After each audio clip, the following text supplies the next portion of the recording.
যদিও টার্গেট বুঝে দ্রুততার সাথে বসে পড়েছিল মাটিতে, এর পরপরই উঠে দাঁড়িয়ে মেয়েটাকে আর পায়নি। এদিক ওদিক খুঁজতে গিয়ে শুনতে পায় কারো ফিসফিসানি শব্দ। সেই শব্দ অনুসরণ করে একটু এগোতেই হাতের ঘড়িটা রেড অ্যালার্ট দিতে থাকলো অনবরত। মাথাতে এখানে সেফ নয় সেটা দেখেও হাসলো। ছোট থেকে বড় হয়েছে রিস্ক নিতে নিতে, জীবনে বাজি ধরতে তার ভালোই লাগে। মোদ্দা কথা, মাফিয়া কিং তো আর এমনি এমনি হয়নি। সামান্য একটা রেড অ্যালার্টে যদি পিছিয়ে যায় তাহলে কি আর ভালো দেখায়? না, মোটেও না। তাছাড়া কাপুরুষরা পালায়। এ কথা ভেবে সে ক্রুদ্ধ হেসে পিছনে সরতেই কারো উপস্থিতি টের পেল। চট করে পিছনে ঘুরে তল তাক করতে দূর হতে জ্বলন্ত অগ্নিশিখায় ধীরে ধীরে স্পষ্ট হলো জীবন জাঙ্কুকের শক্তপোক্ত শারীরিক অবয়ব। তার থেকে 5 হাত দূরত্বে দাঁড়ানো এক ভঙ্গিমায় দাঁড়িয়ে আছে ছেলেটি। তীক্ষ্ণ চাহনিতে তাকিয়ে আছে তার দিকে। ছেলে হয়েও সে বলতে বাধ্য, এই সায়েন্টিস্টের অ্যাটিটিউডের হাই লেভেলই তার পার্সোনালিটির পরিচয় দেয়। বডি ফিটনেস দেখতে যেমন, তেমন ঢালও তার ধূর্ততা। নয়তো এত তাড়াতাড়ি তাদের মুখোমুখি হওয়ার কথা না। জাঙ্কুক আজ সরাসরি দেখলো মাফিয়া কিং এর সুদর্শন রূপ। সিওনহুর নীলাভ চোখ আর ফেস বলে দিচ্ছে দেশি বিদেশি মিলে তার মুখাবয়ব। অদ্ভুত রকমের সুন্দর দুটি চোখ, ডান চোখের পাতায় কাটা দাগ, নিখুঁত শারীরিক গঠন এবং গায়ের রং ফর্সা। বয়সটা সম্ভবত 35 থেকে 38 এর কাছাকাছি। এই হচ্ছে মাফিয়া কিং কিম সিওনহো। এতদিন ছবি কিংবা ভিডিওতে দেখার পর জাঙ্কুককে সামনাসামনি দেখে ফিসলে হাতলো সিওনহো। জাঙ্কুককে এখানে দেখে কিছুটা অবাকই হয়েছে, তবে বিস্ময় ভাবটা চট করে লুকিয়ে ফেললো। শত্রুকে দুর্বলতা দেখাতে নেই। দুজন মুখোমুখি দাঁড়িয়ে আছে, হাইট প্রায় সমানে সমান। মুখে রসশব্দ নেই কারণ, তবে চার চোখে ভয়ের শিকারী চাহনি। সেই চাহনিতে যেন ধ্বংস অনিবার্য। তাদের দেখে মনে হচ্ছে একজন ভয়ানক হারপিয়াতো আর একজন আতইলা ক্রিসায়াটস। দুজনই শক্তিশালী শিকারী। জাঙ্কুক সিওনহোর দিকে তাকিয়ে একটা কাঠের গুঁড়ির উপর পা তুলে রাজকীয় ভঙ্গিমায় বসলো। বসার ভঙ্গিমাও ছিল চমৎকার। তার দৃষ্টি নিবদ্ধ এখনো সিওনহোর দিকে। তাকে বসতে দেখে সিওনহো বুঝে নিল কিছু বলতে চায় জাঙ্কুক। কি বলে শোনা দরকার। তাই সেও এক পায়ের উপর পা তুলে বসলো মরা গাছের গুঁড়ির উপর। তারপর হাতে থাকা পিস্তলে ঘাড়ের কাছটায় চুলকাতে চুলকাতে বলল, ঘুরিয়ে পিছিয়ে কথা বলতে পারি না আমি। কাজের কথায় আসা যাক। যাক, এফজিএসএল নামের যে ফর্মুলাটা তৈরি করেছিস ওইটা আমার চাই। তারপর ওইটা আমার লাগবে। এইটুকুই যে নয় সেটা বুঝতে এখনো বাকি আছে নাকি জীবন? যখন আমার মুখে শুনতে চাইছিস তাহলে শোন। তোর বাড়ির সবচেয়ে আদরে ফুলটা আমার চাই। চাই মানে চাই। ফুল দে। টাকা প্রমিস করছি দেশ ছেড়ে চলে যাব, আর জ্বালাবো না তোদের। খুব যত্নে রাখবো ভাই, দিয়ে দে।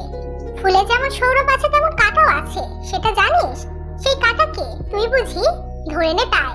এই কথা শুনে সিওনহো হু হু করে হেসে উঠল, কিন্তু হাসতে হাসতে কোথা থেকে একটা সে বিঁধলো তার বাম পায়ে। হাত করে গেঁথে গেছে মাংসে। বলে এলো কোথা থেকে? কে করলো? সিওনহো উত্তেজিত হলো না, সেভাবেই বসে রইল। জাঙ্কুক পিছলে হাসলো, তারপর কণ্ঠে অবাধ কঠোরতা ঠেলে জোর গলায় বলল, ওটা আমার সঞ্জীবনী ফুল। আমার ওই অমিত ফুল যেমন প্রাণ দেয় তেমন প্রাণ নেয়ও, এবং সেই ফুল রক্ষা করে বিষধর সাপ। সেসব কালকে ওটা সাপের বিষ হজম করতে পারবি না তুই, বরং মেপেগুলো শেষ করতে পারবি না। ঠিক কতটা সাপ ছড়িয়ে ছিটিয়ে আছে শুধু ওই একটা ফুলের পিছনে। তোকে আমি বারবার ওয়ার্নিং দেব না। ধরে নে এটাই ফার্স্ট এন্ড লাস্ট চান্স। এর চেয়ে বেটার হয় বিদেশি মাল বিদেশে ফিরে যা। দেশটা কি তোর বাপের কেনা? না, তোর বাপের কেনা, তবুও থাকতে পারবি না। জাঙ্কুকের কথা শুনে সিওনহো বিজ্ঞের মতো মাথা নাড়ালো। তারপর আজাইরা পেঁচাল বাদ দিয়ে বলল, কোথায় যেন শুনেছিলাম অন্যের জিনিস কেড়ে নেওয়ার মজা অমিত সমান। অভিজ্ঞতা আছে নাকি? না, ওসব ছোট লোকই কারবার। ছোট লোকদের মাঝে এসব দেখা যায়, আর আমরা হলাম জিওন, আমাদের সঙ্গে সেসব যায় না। তবে তোর সঙ্গে কিন্তু খুব যায়। একের পর এক অপমানজনিত কথা শুনে সিওনহোর মুখ থমথমে হলো। ইচ্ছে করলে এখন একটা বলে জাঙ্কুকের বুকে গেঁথে দিতে, কিন্তু তাতে খেলা শেষ হয়ে যাবে। এত সহজে জিতে গেলে খেলার মজা আসে না। তাই সে গা ঝাড়া দিয়ে আশেপাশে তাকাতে তাকাতে বলল, বাংলার আকাশে বাতাসে প্রেম প্রেম গন্ধে ছড়াছড়ি। প্রেমের নেশালো সুগন্ধে আমার লোভে মনটাও যে একবার টের হতে চাইছে। দেখে সর্বাঙ্গে মাখতে ইচ্ছে করছে। লোভে পাপ, আর পাপে কাপড় ছাড়া 3.5 হাত মাটির কবর। চ্যালেঞ্জ করছিস? চ্যালেঞ্জ গ্রহণ করতেও তো যোগ্যতা লাগে। এই যোগ্যতা আছে নাকি তোর? জাঙ্কুক, মুখ সামলে বস। হাত ফসকে গেলে শেষ নিঃশ্বাস এখানে ছাড়তে হবে। সরি, বিন্দুমাত্র ভয় পেলাম না। এবার অন্য কিছু ট্রাই কর দেখি। জাঙ্কুকের কণ্ঠে ব্যঙ্গাতুর সুর স্পষ্ট। তার কিডন্যাপিং এর পর থেকে জাঙ্কুকের কাজ ছিল পাতার ফুলে হলেও সিওনহুকে খুঁজে বের করা। সে তাই করেছে। মাঝের দিনগুলোতে স্থির হতে পারেনি, শান্তিতে একদণ্ড ঘুমাতে পারেনি।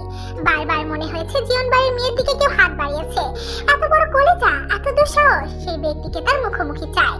পাওয়ার পর কি করবে ওটা পরের হিসাব, তবে চায়। সে কথাই নয়, বরং কাজে বিশ্বাসী। গোপনে কাজ ছাড়া ওর মুদ্রা দোষও বটে। ঠিক এই স্বভাবের কারণে গোপনে সিওনহুকে খুঁজে বের করে ফেলেছে সে। স্কাই ডাইভিং ছিল ছোট মাত্র, সেখানে মূলত গিয়েছিল সিওনহুর খোঁজ পেতে। পার্সোনাল জেট ভাড়া করেছিল সিওনহুর জেট এসব করতে গিয়ে বেরিয়ে এসেছে রাশিয়ান সায়েন্টিস্ট লি সিওংগির নাম। লি সিওংগির সাথে জাঙ্কুকের সম্পর্ক বরাবরই তিক্ত, কারণ লি সিওংগি প্রচন্ড অহংকারী সুবিধাবাদী। তাছাড়া সে মুসলমানদের দেখতে পারে না এবং সাধারণ বয়সে লি সিওংগি নিজেকে সর্বদা সর্বোত্তম ভাবে। অন্যের শ্রম মেধা তার কাছে হেয়। এবং বলা বাহুল্য, লি সিওংগি হায়ার করেছে এই মাফিয়া কিং কিম সিওন হোকে। কেন করেছে? কারণ জাঙ্কুক 6 মাস আগে লি সিওংগির প্রস্তাব প্রত্যাখ্যান করেছে। কোটি টাকার অফার দেওয়ার পরও তার তৈরি করা একটা ফর্মুলা লি সিওংগিকে দেয়নি। এটাই মূলত তার রাত। ধূর্ত লোকটি নিজেকে আড়ালে রেখে বাংলাদেশে এসেছিল। হাত মিলিয়েছিল সুগার চরম শুধু হোমকিজনের সাথে, আর হোমকিজনের মাধ্যমে সিওন হোকে টুপ হিসেবে ব্যবহার করেছে। কিন্তু হোমকিজন আর লি সিওংহি হয়তো জানে না সিওন হো আরেক চিজ। তাদের থেকে লক্ষ কোটি টাকা হাতাতে দুজনকে নিয়ে আরেকটা কড়া দান সাজিয়েছে। যে দানে সিওন হয়তো ভেবেছে একাই বাজিমাত করবে, কিন্তু ও হয়তো ভুলে গেছে বাপেরও বাপ থাকে। কিছুক্ষণ চুপ থেকে সিওন হো উঠে দাঁড়ালো। পা থেকে এখনো রক্ত ঝরছে দেখে রুমাল বের করলো। তারপর পা বাঁধতে বাঁধতে হাসতে হাসতে বলল, সিওন হো নজর পড়েছে অথচ সেই জিনিস পাইনি, এমনটা কখনো হয়নি। তবে তোর ফুল কবে তুলবো জানি না, তবে ওয়াদা করছি তুলবই। এ কথা বলতে না বলতে ক্ষিপ্ত গতিতে একটা ঘুষি এসে পড়লো তার নাক বরাবর। জাঙ্কুক থামলো না। পরপর দুটো দানবীয় ঘুষি মারতে সিওন হো পাল্টা আক্রমণ করতে উদ্যত হলো। সেই মুহূর্তে সেখানে উপস্থিত হলো সুগা। ছোট ভাইকে মারতে দেখে চেঁচে উঠলো, এই হারামজাদা, ছাড় আমার ভাইকে, ছাড়। আমার ভাইয়ের গায়ে একটা টোকা পড়লে তোর নতুন করে খাত্তা করাবো শালা। সিওন হো শুনলো তবে থামলো না। সেও একটা খুশি মেরে দিয়ে বলল, সরি ব্রো, দুম করে মেরে দিয়েছি, আর একটু আগে বলবেন না? আর আপনার ভাইটা যা দুষ্ট, একটা কথাও শুনে না। তাছাড়া আমাদের ফুল ভাগাভাগি হচ্ছে, আপনি এর মধ্যে আসবেন না। হাইরে জাঙ্কুক, মাসির ছেলে মামাতো ভাই কয়কে এসব? এই চ্যাংড়া, এই চিনোস আমারে? একেবারে খাওয়ালামো। আমি ছেলে ভাই ছেলে খেতে পারি না, রুচিতে বাঁধে। এই কথা শুনে জাঙ্কুক ও সুগা দুই ভাই একে অপরের দিকে তাকালো। সুগা এগিয়ে গিয়ে সিওন হোর শার্টের কলার ঠিকঠাক করে দিয়ে বলল, ওভার স্মার্ট সেজো না ব্রো, খাওয়া খায়ের ব্যাপারে আমি কিন্তু কম যাই না। যাও এবার রাস্তা মাপো, নয়তো এমন দিব মুখ কুচকে আউজ করার সময় পাবে না। এই কথা বলতে না বলতে সেখানে কালো পোশাকধারী অনেকগুলো ছেলে এসে হাজির হলো। এসে দাঁড়ালো সিওন হোর দিকে। বুঝতে বাকি রইলো না তারা সিওন হলো। তবে তাদের দেখে জাঙ্কুক ও সুগা ভয় পাওয়া তো দূর, কপালও কুচকালো না। ছেলেগুলো জাঙ্কুক ও সুগার দিকে এগোতেই পরপর একই সাথে 5টা অদৃশ্য এসে বিঁধলো ফাঁকা মাটিতে। ভয় পিছিয়ে গেল তারা, বুঝলো কেউ আড়ালে আছে। তবে সিওন হো ইশারায় ছেলেদের পিছিয়ে যাওয়ার আদেশ দিয়ে বলল, শ্বশুর বাড়ির লোকদের অসম্মান করতে নেই। বউ গোসা করে নামা থেকে বউ গলায় রাগে জাঙ্কুকের মাথা চিরচির করে উঠলো। সে চিবিয়ে চিবিয়ে বলল, সময় ভিক্ষা দিলাম, কলিজার হেফাজত কর, নয়তো তোর কলিজা খানা ইঞ্চি ইঞ্চি করে কাটার দায়িত্ব নিবে এবার। আই সোয়ার, জাস্ট ইঞ্চি ইঞ্চি। এরপর পরে সেখানে গুলি শুরু হয়। কি মূল্য কি বাঁচলো দেখার সময় নেই তাদের। সিওন হোকে আহত করে ফিরে আসে দুই ভাই। এরপর 12তলা বিল্ডিং এর ছাদে বসে কিছু ব্যাপারে আলোচনা করে। কথার মাঝখানে সুগা হঠাৎ থেমে যায়। তারপর থেমে থেমে বলে, আমার মনে হয় তের হাতে পিস্তল তুলে দেওয়ার সময় এসে গেছে। সুগার কথা শুনে ছাদের রেলিং এর উপর দুপা ঝুলিয়ে বসলো জাঙ্কুক। এখান থেকে পড়ে গেল ফতে। অমাবস্যার রাত হলেও বাতাস বইছে, বাতাসে উঠছে মাথার চুল। ভাইয়ের দেখা দেখি বসলো সুগাও। দুজনের হাতে বিয়ারের বোতল, মুখ থমথমে। কিছুক্ষণ নীরব থেকে জাঙ্কুক জবাব দিল, তোমার বোন বড্ড লাজুক, পিস্তলের ভার সওয়া তো দূর, পিস্তল দেখলে জ্ঞান হারাবে। সিওন হোর শালা যেভাবে পিছনে লেগেছে, ওর একটা পাকাপোক্ত সেফটি প্রয়োজন। আমরা যতই ওর নজর রাখি, নিজের সেফটি নিজের কাছে। দেখছিস না এত কড়া করে নজরদারির পরেও পুনরায় আক্রমণ করে বসলো বাচ্চাটা। ভাবতে পারছিস এসিডের সিটে ফোটাদের মুখে পড়লে কি হতো? কি আর হতো, ওই ব্লাড টেস্টার শরীরে 313 রকমের জীবাণু পুশ করে বসে বসে মজা দেখতাম। ভাইয়ের কথা শুনে সুগা নীরবে মাথা দুলে মুচকি হাসলো। আজকে হসপিটালে জ্যাকসন না থাকলে ইয়ঞ্জের ছবির নিচে জেনির সাথে তাকে হসপিটালে অ্যাডমিট করতে হতো। কারণ হসপিটালে ছদ্মবেশে কে একজন এসে তের মুখে অ্যাসিড ছুটতে চেয়েছিল। যে ব্যক্তি ছুটতে চেয়েছিল সে ধরা খেয়েছে। এতক্ষণে কিম সোহিয়ন হয়তো যত্নআত্তি করছে, তার হিসাব আগামীকাল করা হবে। সুগা আপাতত হাসি সামলে গম্ভীর কণ্ঠে বলল, কেউ নাকি আমার বোনকে ভালোবাসে না, বাসবেও না। তবে এত দরদ আসে কোথা থেকে? বাসে না তো, আর বাসলেই বাকি। তোমার বোন ভালোবাসা বোঝে? ভালোবাসা পিষে গুলে খাওয়ালেও বুঝবে না কিছু। পাগলিটা তোকে চোখে হারায়, কিন্তু নিজের অনুভূতি বুঝতে পারে না। কথা বল ওর সাথে, আর ভাব কি করবি? কিসের কথা বলছো? সেফটির ব্যাপারে? পৃথিবী এত সুন্দর কেন জানো? কারণ পৃথিবীতে অতি চালাকের সাথে সাথে বোকাদেরও বসবাস। বোকারা আছে বলেই ভালোবাসার অস্তিত্ব এখনো টিকে আছে। খেয়াল করে দেখবে, চালাকরা কিছু ভালোবাসার মাঝেও ফায়দা খোঁজে, আর বোকারা কষ্ট পাবে জেনেও নিঃস্বার্থভাবে ভালোবাসে। কিন্তু পরিস্থিতি, জিমিন ইন্টেলিজেন্ট, আবেগী হয়ে কোনো সিদ্ধান্ত নেবে না, সেটা আমিও জানি আর তুমিও জানো। মূলত এই কারণে ওর হাতে তুলে দে, তুমি নিশ্চিন্তে থাকতে পারো। কিন্তু তে বোকা আবেগে মাথা মোটা, ধীরে সুস্থে হাজারবার ভেবে ভুল সিদ্ধান্ত নেওয়ার বদভ্যাস। মাঝে মাঝে ওর দুষ্টুমিতে ওই ধরা খায়, দেখো না।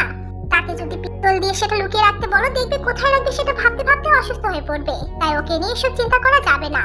ও যেমন আছে তেমনই থাকুক, বরং এসব জানলে ভয় পাবে। সেই ভয় কেড়ে নেবে তার ডানা ঝাপটে মুক্ত মনে উড়ে উড়ে ঘুরে বেড়ানোর শোক। এর চেয়ে সে তার মতোই থাকুক। আমি আছি তো, ভরসা রাখো আমার উপর। কথা দিচ্ছি আমি জীবিত থাকতে তোমার বোনের উপর ফুলের টোকাও পড়তে দেব না। জাঙ্কুকের কথাগুলো সুগা গভীরভাবে ভাবলো। জাঙ্কুক কথাগুলো ভুল বলেনি। অতঃপর দুই ভাই আরো কিছু ব্যাপারে আলোচনা করলো। আধা ঘন্টা পর সেখানে আরো কয়েকজন হাজির হলো। তাদের নিয়ে একটা মিটিং হলো। টানা 1.5 ঘন্টা সেই মিটিং শেষ করে সুগা গেল বাড়ির দিকে, আর জাঙ্কুক হসপিটালে। জাঙ্কুক সুগাকে বাড়িতে পাঠিয়ে পুনরায় এসেছে হসপিটালে। যা লাগবে হসপিটাল থেকে ব্যবস্থা করা হবে। সারাদিন রোজা থেকে দৌড়াদৌড়ি করে প্রায় সবাই ক্লান্ত। তাছাড়া মেডিসিনের প্রভাবে পেশেন্টরা ঘুমাচ্ছে। এখানে আপাতত সবাইকে না থাকলেও চলবে। জ্যাকসনকে বলেছিল বাকিদের যেন বাড়িতে পাঠিয়ে দেয়, বাকিরা সে থাকবে হসপিটালে। জ্যাকসন ওর কথা মতো তাই করেছে এবং জাঙ্কুকে কল করে তা জানিয়েছে। কিন্তু জাঙ্কুক এসে দেখে জ্যাকসনের কাঁধে মাথা রেখে ঘুমাচ্ছে। ওকে দেখে জ্যাকসন ইশারা করলো কথা না বলতে, কারণ কেবলই ঘুমিয়েছে মেয়েটা। জাঙ্কুক বিরক্ত মুখে তাকে বিড়বিড় করতে করতে চলে গেল নার্সদের সাথে কথা বলতে। আর কোনো সমস্যা হয়েছে কিনা জানা দরকার। না, তেমন কোনো সমস্যা হয়নি। দেখে ফিরে এলো আইসিইউর সামনে। তারপর ধীরে কণ্ঠে জ্যাকসনকে বলল, তুইও বাড়ি চলে যা। কিন্তু তে, ওটা তো ঘুমালে মরা গরু। এভাবে কেউ ঘুমায়? ঘাড় ব্যথা করবে না?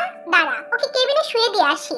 আমার একটা কথা যদি শুনে বেয়াদবটা, মাঝে মাঝে ইচ্ছে করে থাপড়ে দাঁত ফেলে দিতে। হ্যাঁ, বকিস না। না, বকবো না, কোলে তুলে নাচবো। এই কথা বলতে বলতে জাঙ্কুক জ্যাকসনের কাঁধ থেকে তের মাথা নিজের বুকের কাছে নিল। এরপর ধীরে সুস্থে থেকে কোলে তুলে হাঁটা ধরলো কেবিনের দিকে। জ্যাকসন ঠোঁট কামড়ে মৃদু হাসলো। ভালোই নাকি বাসে না, আবার যত্নেরও কমতি রাখে না। তেকে ঠিকঠাক ভাবে শুয়ে দিয়ে এসে জ্যাকসনকে চলে যেতে বলল। এদিকে সেরের সময় হয়ে আসছে। জ্যাকসন ওদেরকে সাবধানে থাকতে বলে রওনা হলো বাড়ির পথে। জাঙ্কুক কেবিনে ফিরে পাশের ফাঁকা বেডে শৈলে এলিয়ে দিল। কি ভেবে যেন ঘাড় কাত করে তাকালো ঘুমন্ত তের দিকে। এই বোকারানিটা জানে তার জন্য কত কি ঘটেছে। এমনকি সে এত রাতে কোথা থেকে ফিরলো, কার সাথে দেখা করতে গিয়েছিল, কিছু জানে না। হয়তো জানবেও না, কারণ বর্তমানে তার ত্রিসীমানায় আছে কঠোর নজরদারি, সতর্কতা। না দেখে উপায় ছিল না, কারণ ঘোর বিপদ যে দূরগোড়ায়। এসব ভেবে সে নিঃশব্দে উঠে বসলো। রক্ত নেওয়ার সময় যেখানে শুষ্কটানো হয়েছিল সেখানে লাল হয়ে আছে। মেয়েটার শরীর এত নাজুক, আলতো স্পর্শেও লাল হয়ে যায়। সে হাত থেকে নজর সরিয়ে তাকালো আদরে মুখটার দিকে। এই আদরে পুতুলটাকে ভালোবাসার কারণ জানে না, তবে ছোট থেকে কেন জানি মনে হতো এই জীবন্ত পুতুলটা শুধু তার রুমে শোভা বাড়াবে। তারই হবে, হতেই হবে, কারণ এই পুতুলটার জন্য তার বুকটা হবে নিরাপদ আবাসস্থল। এ কথা ভেবে সে উঠে দাঁড়ালো। বোতল থেকে পানি খেয়ে পুনরায় শুতে সুগার থেকে মেসেজ এলো, সে ইজ ওকে। মেসেজটা দেখে স্বস্তির শ্বাস ছাড়লেও বুকের দাবানল যেন তখনও জানতো, এবং এটা অবগত এই দাবানল এত সহজে থামা নয়। মনে মনে এসব ভেবে ঘুম আসবে না জেনেও চোখ জোড়া বন্ধ করে নিল, কারণ তার পাশের বেডে থাকা ঘুমকুমারী চোখের পাতা পিটপিট করছে। এতক্ষণ যে অভিনয় করছিল বুঝতে বাকি রইল না। দিনকে দিন এত ফন্দিবাজ হচ্ছে মেয়েটা। তবে এই মুহূর্তে পাজিটার বাচালতার হাত থেকে বাঁচতে তাকে এখন ঘুমের অভিনয় করতে হবে। সত্যি সত্যি জাঙ্কুক চোখের পাতা বন্ধ করতেই তে চোখ খুলে তাকালো। কিছুক্ষণ ড্যাব ড্যাব করে তাকিয়ে দেখলো ঘুমন্ত জাঙ্কুককে। বালিশ টানে ঘুমাচ্ছে মানুষটা। সে উঠতে গেলে হতচ্ছাড়া বেড শব্দ করতেই চোখ বড় বড় হয়ে গেল। যখন দেখলো জাঙ্কুকের ঘুম ভাঙেনি তখন হাত ছেড়ে বাঁধলো যেন। অতঃপর সে বেড থেকে নেমে কেবিনের বাইরে গেল। তাকে যেতে দেখে জাঙ্কুক ভ্রু কুঁচকে মাথা উঁচিয়ে তাকালো। পাক্কা 1 মিনিটের মধ্যে কেবিনে না এলে চড়িয়ে ভিতরে আনবে বলে ভেবেও নিল, কিন্তু মিনিট নয় 40 সেকেন্ডের মাথায় ফিরে এলো তে। ইয়ঞ্জন ছবিন ও মিসেস জেনিকে দেখতে গিয়েছিল। সব ঠিকঠাক দেখে কেবিনে এসে নীরবে পায়চারি করলো। নখ কামড়াতে কামড়াতে জাঙ্কুকের দিকে 2-1 উঁকি ঝুঁকেও মারলো। সে ঘুমাচ্ছে ভেবে এক বুক সাহস নিয়ে এগিয়ে এলো। তারপর ধীরে ধীরে জাঙ্কুকের মাথা ধরে বালিশে রাখলো। জাঙ্কুকের কাঁচা ঘুম না ভাঙে কাজটা করতে পেরে মিষ্টি করে হাসলো। তারপর কিছুক্ষণ জাঙ্কুকের মুখ পানে তাকিয়ে বিড়বিড় করলো, এই যে বিশুদ্ধ পুরুষ, আমাকে ভালোবাসতে শেখাবেন? দক্ষিণা হিসেবে আমার আমিটাকে দিয়ে দেব। এই কথা বলে একটু থামলো। তারপর মুখ বাঁকিয়ে জাঙ্কুকের টিকালো নাকের উপর আলতো করে টোকা মেরে পুনরায় বলল, এই নাকের ডগে এত রাগ কেন শুনি? এখন যদি এক ঘুষিতে নাক ফাটিয়ে দেই? একটা ভুল করেছি না হয়, তাই বলে কথা বলা বন্ধ করে দিতে হবে? একটা সুযোগ তো দিন, আর কষ্ট দেব না তো। এই ভুলটাই না হয় ফুল করে ভালোবাসা সমেত আপনার কাছে অর্পণ করব। আনমনে বিড়বিড় করে কথাগুলো বলে দ্রুত সরে এলো। কখন উঠে যায় বলা যায় না, কি দরকার এত রিস্ক নেওয়ার। তারপর সে উঠে এসে তার বেডে শুয়ে চোখ জোড়া বন্ধ করে নিল। অথচ টেরও পেল না পাজি পুরুষটা সব শুনেছে। সব শুনে মনে মনে হেসে কুটি কুটি হচ্ছে, এবং এই শান্তরূপী পুরুষটা 3 ঘন্টা আগে কি কাণ্ডটা না ঘটিয়ে এসেছে। সময় যেন বহমান স্রোত, সে আপন মনে বইতে থাকে নিজস্ব গতিতে। আমাদের জীবনের সুখ কিংবা দুঃখ কোনোটাই স্থির নয়। সুখের পরে যেমন দুঃখের আগমন, তেমনি দুঃখের পরপরই সুখ এসে ভুলিয়ে দেয় কিছু কষ্ট, কিছু ব্যথা। এদিকে দেখতে দেখতে কেটে গেছে প্রায় দুটো সপ্তাহ। ইয়ঞ্জন ছবির মিসেস জেনি আজ সকালে হসপিটাল থেকে বাড়িতে এসেছে। চিকিৎসা এখানে চলমান তাদের। আরো সপ্তাহখানিক ওদের হসপিটালে থাকার কথা থাকলেও বাচ্চা দুটো বাড়ি আসার জন্য কেঁদে কেটে হয়রান। ঘুরে ফিরে একই কথা, হসপিটাল ভালো লাগে না। জাংকুক, সুগা, জ্যাকসন, আয়োজিমিনকে যে যেমন ভাবে পারে তাদের সময় দেয়, হাসাতে চায়, কিন্তু ওরা একসাথে কান্না জুড়ে আবদার ধরে, বাড়ি চলো বাড়ি চলো, এই জায়গা ভালো না। পরে দুজন নার্সকে তাদের দেখভালের জন্য আনা হয়েছে। রিপোর্টে এসেছে মিসেস জেনির মেরুদণ্ডের হানা ভাঙলেও ফাটল ধরেছে, বড্ড বেশি ভুগতে হবে ওনাকে। এখনো সোজা হয়ে দাঁড়াতে পারে না, প্রচন্ড ব্যথা করে। ডাক্তারও জানিয়েছে শারীরিক ক্ষত সারলেও এই সমস্যা দীর্ঘদিন থাকবে। সব মিলিয়ে কদিন জীবন নিবার যেন নিতে পড়েছিল, সুখ হারিয়ে গিয়েছিল যেন বাড়িটা থেকে। আজ কোথা 14 দিনের মাথায় বাড়িতে আবার গম গম করছে, কথার হাট বসেছে, হাসি খুনছুটিতে বাড়ি মেতে উঠেছে। বিলাসবহুল ড্রয়িং রুমে বসেছে সকলের আনন্দ বেলা, সব সদস্য উপস্থিত, কোনো একটা কারণে হাসছে সবাই। মিস্টার নামজদ তাকিয়ে তাকিয়ে দেখতে সবার হাসি মুখ। এতগুলো দিন যেন শ্বাস নিতে কষ্ট হতো ওনার, হবে নাই বা কেন? এই বাড়ির বাচ্চাগুলোই তো বাড়ির প্রাণ, তারা কি অসুস্থ থাকলে ভালো থাকা যায় নাকি? আজকে 15 রমজান, অথচ এতগুলো দিনে সবাই মিলে একসাথে ইফতার করতে পারেনি। তাই আজ বাড়িতে চলছে ইফতার পার্টি, সব কাজ হাতে হাতে করছে সবাই। জাংকুক কিছুক্ষণের জন্য বাইরে গিয়েছিল, এসে দেখে তার রুমের দরজা হাট করে খোলা। ভিতরে কে গেছে বুঝতে বাকি নেই তার। পুরনো সে পাশ আবার দেওয়াতে তীর অত্যাচার আবার বেড়ে গেছে। কদিন পাশে কাজ না করায় কাদা কাদা মুখে দরজা থেকে ঘুরে যেত। এখন পাশে কাজ করছে দেখে এখন সোজা রুমে ঢুকে পড়ে। দুদিন ইগনোর করেছিল দেখে এটিএমের মতো মুখ করে তাকাতো, এটা ওটা ছুটে কথা বলতে আসতো। 4 দিন আগে রাতে বাসায় ফিরতে দেখে তার রুমের দরজার কাছে বসে আছে। সরতে বললে কান ধরে কেঁদে কেটে বলেছিল সরি। সে জবাব না দিলে ঠোঁট ফুলিয়ে কাঁদতে কাঁদতে ভাঙা ভাঙা স্বরে বলেছিল, সরি বলছি তো নাকি, আর কতবার বলবো? কেউ আমার উপর রেগে থাকলে আমার খুব কষ্ট হয়।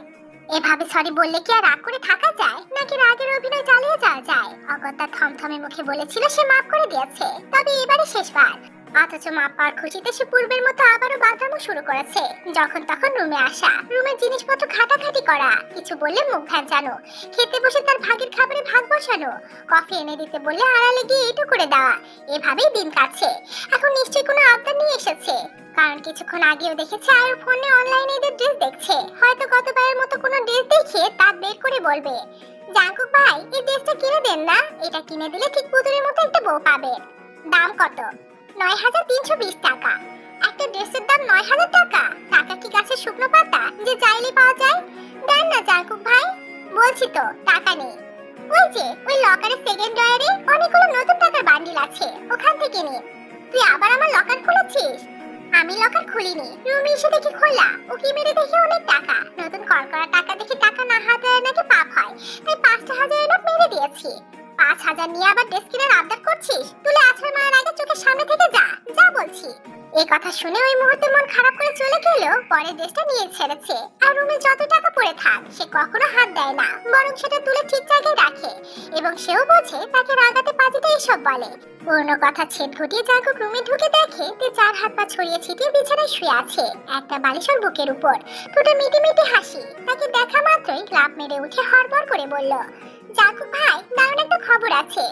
জাংকুক ওর কথার কোনো জবাব না দিয়ে ওয়াচ খুলে ওয়ালেটটাও বের করে রাখলো। সে জানে কিছু না বললেও দারুণ খবরটা তে তাকে বলবে। তখন ওতে চোখে মুখে আনন্দ ঝরে পড়ছে, কিছু একটা নিয়ে খুব খুশি বোধ হয়। তখন সত্যি সত্যি তে বলল, কিছুদিন আগে আমলকির গাছের তলায় একটা পাখি বাসা বেঁধেছিল, আজ দেখে এলাম বাসায় দুটো ছানা ফুটেছে। আবার গাছে উঠেছিলি? কই না তো। তাহলে কিভাবে বুঝলি বাসায় দুটো ছানা ফুটেছে? মাটিতে দাঁড়িয়ে দেখলাম। তোর বাপ কোন কোম্পানির ভিটামিন খাচ্ছে তোকে যে মাটিতে দাঁড়িয়ে উঁচু গাছের মগডালে সবকিছু দেখতে পাচ্ছিস? এই কথা শুনে তে মুখ ভোতা করে চলে গেল। তাকে যেতে দেখে জাংকুক ফ্রেশ হতে ওয়াশরুমে যাওয়ার আগে তে পুনরায় হাজির। অন্যায় আঙ্গুল পেঁচাতে পেঁচাতে বলল, সোয়ন ফোন করেছিল, ওর বাবা নাকি কোথা থেকে সাদা পাঁচা ছানা এনেছে, কি নাম রাখবে তাই জিজ্ঞাসা করছিল। পেঁচাটা ছেলে নাকি মেয়ে? ছেলে। তাহলে তোর বাপের নাম বলে দিতি। বলেছি। তোর বাপের নাম বলেছিস? না, পেঁচাটা দেখা মাত্র কেন জানি আপনার কথা মনে পড়েছিল, তাই সোহেনকে বলেছি নাম রাখতে জীবন জাংকুক। এই কথা বলে তে নিজেই খিলখিল করে হেসে এক ছুটে দৌড়ে পালালো, চোখের পলকে জাঙ্কুকের নাগালে বাহিরে সে। নয়তো চালাকাঠের দর্শন পেতে হতো, খুব ভালো করে জানে সে। ওর কথা এবং দৌড়ে পালানো দেখে জাঙ্কুক ভ্রু কুঁচকালো, তারপর বিড়বিড় করে বকতে বকতে ওয়াশরুমে চলে গেল। তখন বিকেল 5টা। জীবনবাই রান্নাঘরে তাড়াহুড়ো লেগে গেছে গৃহিণীদের, দ্রুত হাতে কাজ সারছেন ওনারা। রাতে রান্না শেষে এখন ইফতার সাজাতে লেগে পড়েছেন দুই জা। দুপুর থেকে একটানা মিসেস জিসু এক হাতে সামাল দিচ্ছেন সব কাজ। মিসেস জিনি বসে আছে রান্নাঘর থেকে একটু দূরে, মুখটা বড্ড বেজার। ঝটপট কাজ করা মানুষ কাজ ছাড়া থাকতে পারে না, অথচ অসুস্থতা ওনাকে বসে থাকতে বাধ্য করছে। খুব খারাপ লাগা কাজ করছে যাদের ঘামাতো মুখ দেখে, তবু উনি বলেছেন বসে বসে কিছু কাজ ওনাকে দিতে। এই কথা শোনা মাত্রই মিসেস জি খ্যাক করে বলেছে, এখানে থাকলে চুপ করে বসে থাক, নয়তো খুন্তির বাড়ি একটাও বাইরে পড়বে না। বড় জায়ের কথা শুনে ফিক করে হেসে ফেলেন মিসেস জেনি। হাসে মিসেস জিসু। মিসেস জিন ফুকুচকে যাদের দেখে বেগুনি ভাজতে আরম্ভ করলেন। মিসেস জিসু দুপুরের দিকে ফালুদার জন্য সাগুদানা রান্না করে ফ্রিজে রেখেছিলেন, এখন তা বের করে ফলমূল কেটে গুছিয়ে রাখলেন। নানান রকমের জিনিস দিয়ে চমৎকার করে ডেকোরেশন করেতে সে আবার এসব কাজ ভালোই পারে। কিন্তু এই নিয়ে 3বার মেয়েটাকে ডাকার পরেও সারা শব্দ নেই। তিনি বিরক্ত হয়ে আরেকবার হাত ছাড়লেন। এবার গেলে মার একটাও মাটিতে পড়বে না বলে দিলাম। মেয়েটা রোজা আছে, থাক না একটু রেস্ট করো। এত বড় ঢিঙ্গি মেয়ে, ফলগুলো তো কাটতে পারে, সব কথা বলে দিতে হবে? একটা কথা যদি শোনে। মেয়েটার শরীরটা বোধহয় ভালো না, পাখির দানা খেয়ে রোজা আছে, সেদিন রক্ত দিল। থাক, ওকে এই গরমের মধ্যে আর ডাকিস না ছোট। তোমাদের আদরে আদরে ও আরো বাদর হচ্ছে। ওর বয়সী সাদিকাকে দেখো কি সুন্দর সংসার করে খাচ্ছে, অথচ এর গড়িমসি করতে করতে বছর যায়। ভালো কথা বললেও যদি শুনতো, শুনবি না তো শুনিস না। শ্বশুর বাড়ি গিয়ে শাশুড়ি খোঁচা খেতে খেতে নাকের জল চোখের জল এক হবে, তখন আমার কথা মনে পড়বে। যে বাড়িতে আমার বোনকে কাজ করে খেতে হবে, সে বাড়িতে বিয়ে দেব না। আমাদের রাজকুমারীকে যে যত্ন করে রাখতে পারবে, আমরা তার হাতে আমাদের বোনকে তুলে দেব। কল্পনা রাজ্য থেকে বেরিয়ে আয় বাবা, শ্বশুর বাড়ি গেলে রাজকুমারী যত আদরে হোক, সে আদর আর শ্বশুর বাড়িতে থাকে না। এই জন্য বলছি, বোনের ভালো চাইলে কাজ শেখা। জ্যাকসন হাসলো, তারপর মিসেস জিনকে বলল, একে শিখিয়ে পড়ে নাও বড় মামি। ও ছোট মানুষ, ওকে আর কি কাজ শেখাবো? বড় হোক, একদিন সবই শিখে যাবে। তখন দৌড়াতে দৌড়াতে সিঁড়ি বেয়ে নামলাতে দুপুরে গোসল ছেড়ে একটুখানি শুয়েছিল, কখন চোখ লেগে গেছে খেয়ালই করেনি। মায়ের ডাক শুনেছিল, তবে তখন আরামের ঘুম হারাম করে উঠে আসতে ইচ্ছে করছিল না। আরামে আরামে ঘুমিয়ে বিকেলও কাবার করে ফেলেছে। মেয়েটাকে এভাবে ধুরমুড়িয়ে দৌড়ে নামতে দেখে মিসেস জিসু মুখ ফিরিয়ে নিলেন, এমন ভাব করলেন যেন খুব রেগে আছে। তখন তো ওনায় আঙ্গুল পেঁচাতে পেঁচাতে আমতা আমতা করে বলল, ডেকেছিলাম আম্মু? কেন? আমরা এখানে শুয়ে আছি, তুই এসে শুতে তাই।